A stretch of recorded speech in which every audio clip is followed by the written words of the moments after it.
भाग 25। उसी दिन शाम को विवाह उत्सव के उपलक्ष्य में कई आवश्यक बातें कहकर पिता पुत्र राज बिहारी और विलास बिहारी चले गए। विजय अपने पढ़ने के कमरे में प्रवेश करते ही आश्चर्य में पड़ गई। दयाल ऐसे तन्मय होकर बैठे हैं कि किसी के आने की ओर ध्यान तक नहीं दिया।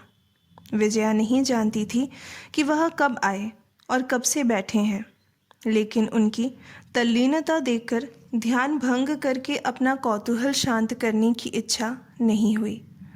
वह जैसे आई थी वैसे ही चुपचाप चली गई, लेकिन लगभग घंटे बाद फिर आकर देखा तो वह उसी तरह बैठे हैं। तब वह धीरे से आकर खड़ी हो गई। दयाल ने चकित होकर कहा, तुम्हारी प्रतीक्षा कर रहा हूँ माँ। विजया ने मीठे स्वर में कहा, तो फिर बुलाया क्यों नहीं? तुम लोग बातें कर रहे थे, इसलिए मैंने विघ्न डालना ठीक नहीं समझा। कल दोपहर को हमारे यहाँ तुम्हारा निमंत्रण है। नहीं, यह किसी प्रकार नहीं होगा।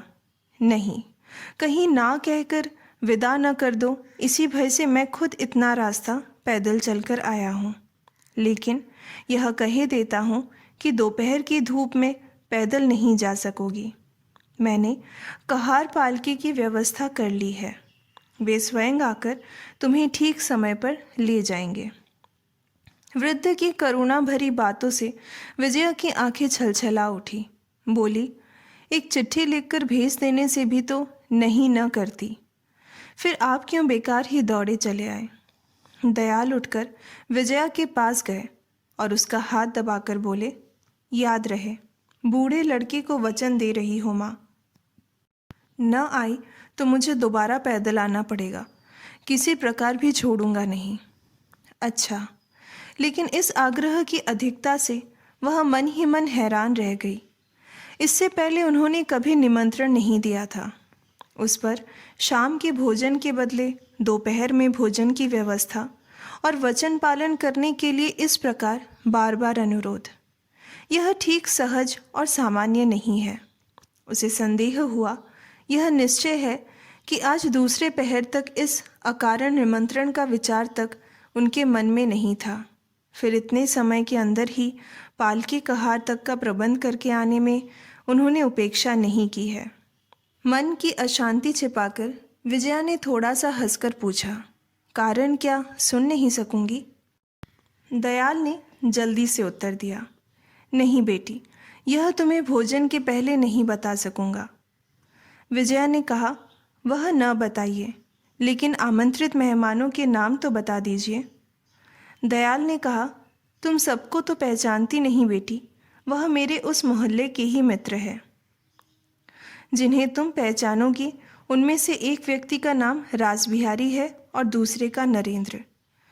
दयाल के चले जाने पर विजया बहुत देर तक चुपचाप बैठी रही और मन ही मन इसका कारण खोजती रही, लेकिन जितना ही सोचती गई उतनी किसी अशुभ संशय में उसके मन का अंधकार बढ़ता गया। लेकिन दूसरे दिन 2:30 बजे तक पालकी नहीं पहुंची। विजया तैयार होकर राह देखती रही। तब एक ओर जिस प्रकार उसके आश्चर्य की सीमा नहीं रही, दूसरी ओर उसी प्रकार वह कुछ चैन की अनुभव करने लगी। यह तय हुआ था कि परेश की माँ साथ जाएगी, इसलिए उसने शायद इस बार को मिलाकर लगभग 10 बार कुछ खा पी लेने के लिए विजया से कहा सुना और पूछा कि कहीं बूढ़े दयाल सटिया तो नहीं गए, निमंत्रण की बात कहीं भूल तो नहीं गए। उधर आदमी भेजकर पता लगाने में भी विजया को संकोच हो रहा था, क्योंकि उसने सोचा कि सचमुच ही वह किसी कारण से निमंत्रण देने की बात भूल गए हों, तो इस तरह उन्हें शर्मिंदा करना होगा। इस विचित्र स्थिति में उसका दुविधा में पड़ा मन क्या करेगा? जब वह कुछ भी निश्चय नहीं कर पा रही थी, तभी परेश ने हाफते हाफते आकर खबर दी कि पालकी आ रही है। विजया जब वहाँ से रवाना हुई, तीसरी पहर थी। रासबिहारी मजदूरों में अत्यंत व्यस्त थे। जल्दी जल्दी पालकी की बगल में आकर हंसते हुए बोले, समझ में नहीं आता कि दयाल को हम लोगों को खिलाने पिलाने का शौक अचानक कैसे हो गया। वह विशेष रूप से कह गए हैं कि शाम के बाद मुझे भी आना होगा। लेकिन उसे कह देना बेटी कि अगर पालकी भेजने में रात हो गई तो मैं ना आ सकूंगा। दयाल के घर के द्वार पर आम के पत्तों का बंधनवार शोभित था। दोनों किनारों पर जल भरे कलश रखे थे। विजया हैरान रह गई। दयाल गांव के कुछ भले लोगों के साथ बातें कर रहे थे। उसके भीतर पैर रखते ही लपक कर आए और मात्र कहकर उसका हाथ पकड़ लिया।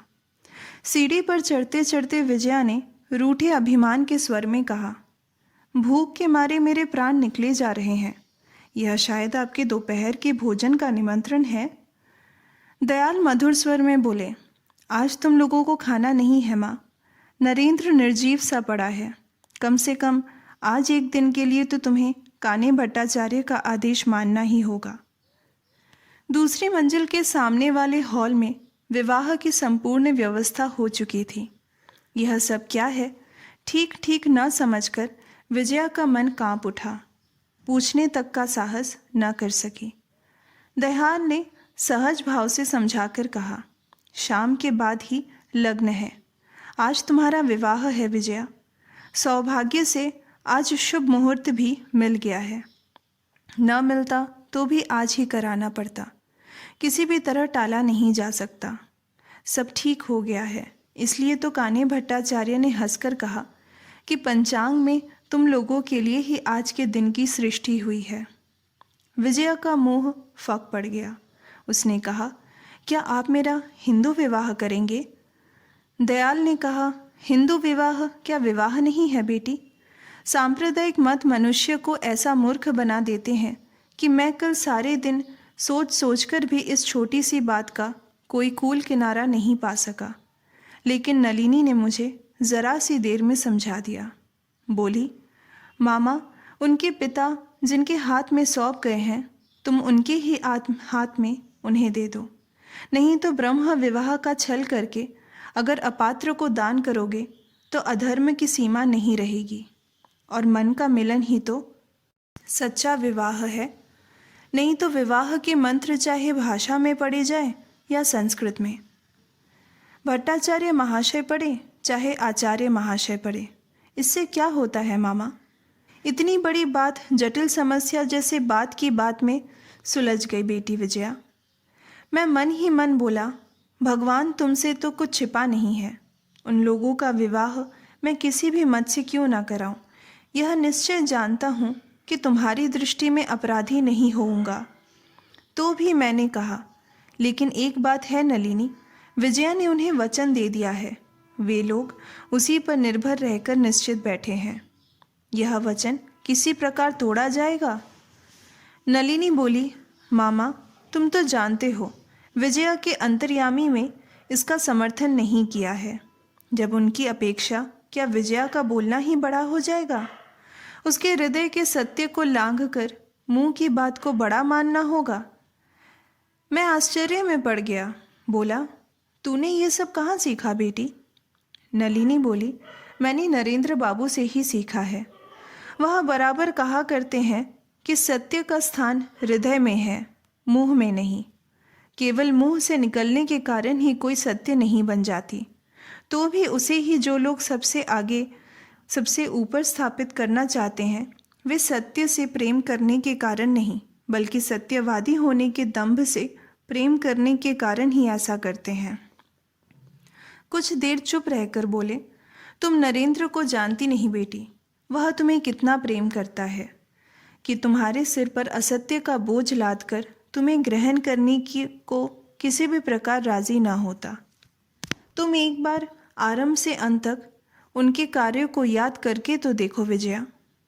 विजया ने कुछ भी नहीं कहा। वह नीचा मुंह किए काठ के समान चुपचाप खड़ी रही।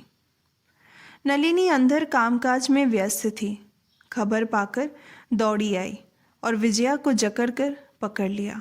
फिर उसके कान में बोली, तुम्हें सजाने का भार आज नरेंद्र बाबू ने मुझे दिया है, चलो। यह कहकर वह उसे एक प्रकार से ज़बरदस्ती खींचकर ले गई।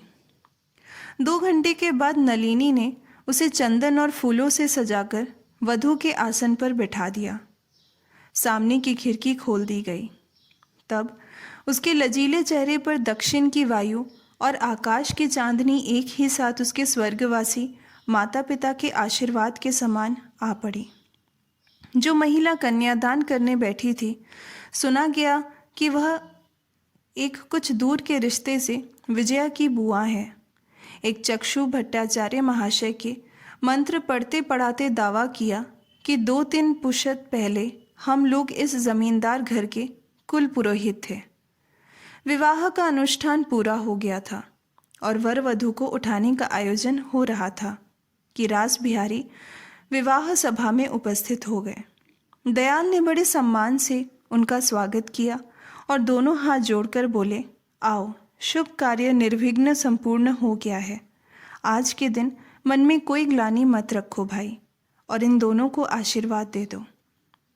रास बिहारी पल भर स्तब्ध रहे, फिर सामान्य स्वर में बोले, वनमाली की कन्या का विवाह क्या अंत में हिंदू मत से ही तुमने करा दिया दयाल?